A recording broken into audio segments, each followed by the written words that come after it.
প্রিয় দেশবাসী, আসসালামু আলাইকুম। আমি এম ফখরুল আলম বাপ্পি চৌধুরী আজ কথা বলতে যাচ্ছি, তা হলো আগত জাতীয় নির্বাচনের গুরুত্বপূর্ণ অনিয়ম সমালোচিত বিতর্কের একটি বৈষম্য নিয়ে।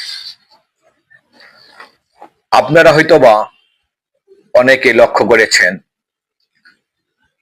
স্বতন্ত্র প্রার্থী আর দলীয় প্রার্থীর মাঝে নিয়মের যে বৈষম্য, সেই বৈষম্যটা হলো দলীয় প্রার্থী হলে একজন প্রস্তাবকারী, একজন সমর্থনকারী যথেষ্ট। আর স্বতন্ত্র প্রার্থী হলে কেন তাকে ওই এলাকার মোট ভোটারের 1% সমর্থক লাগবে? অনেক ক্ষেত্রেই দেখা যায় 1% 5 থেকে 6,000, 7,000, 10,000 পর্যন্ত ভোটারের ন্যাশনাল আইডি কার্ড সহ তাদের স্বাক্ষর, তাদের ছবি ইত্যাদি ইত্যাদি। এটা কি নিয়ম, নাকি নিয়মের নামে বৈষম্য? বৈষম্যের মূল জায়গাটা কোথায়? দলীয় প্রার্থীর পেছনে থাকে দলীয় প্রতীক, সংগঠনের অর্থ, কেন্দ্রীয় প্রভাব, রাজনৈতিক ছাতা। তবু তার জন্য মাত্র 2 জন মানুষের সই যথেষ্ট।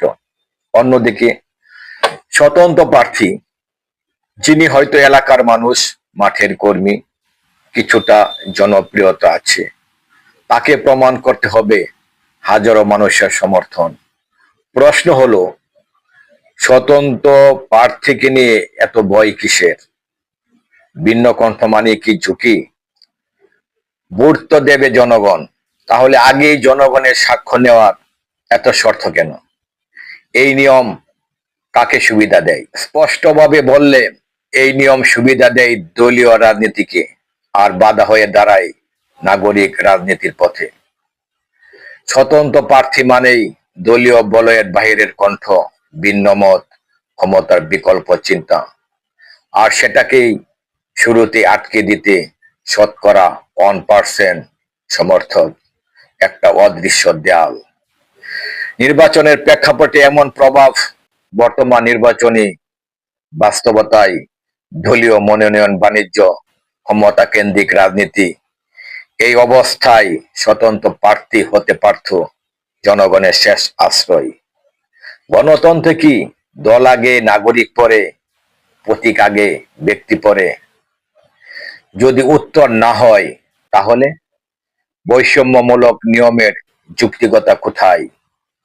নিয়ম যদি এক পক্ষের জন্য সহজ, আরেক পক্ষের জন্য পাহাড় সম, বৈষম্যের জন্যই তো এত আন্দোলন, তাহলে নির্বাচনের এত বৈষম্য কেন? প্রশ্ন থেকে গেল আপনাদের কাছে। আজ যাচ্ছি, তবে যাচ্ছি না। কাল আবার দেখা হবে অন্য কোনো অনিয়মে। সেই পর্যন্ত আমাদের সাথে থাকুন।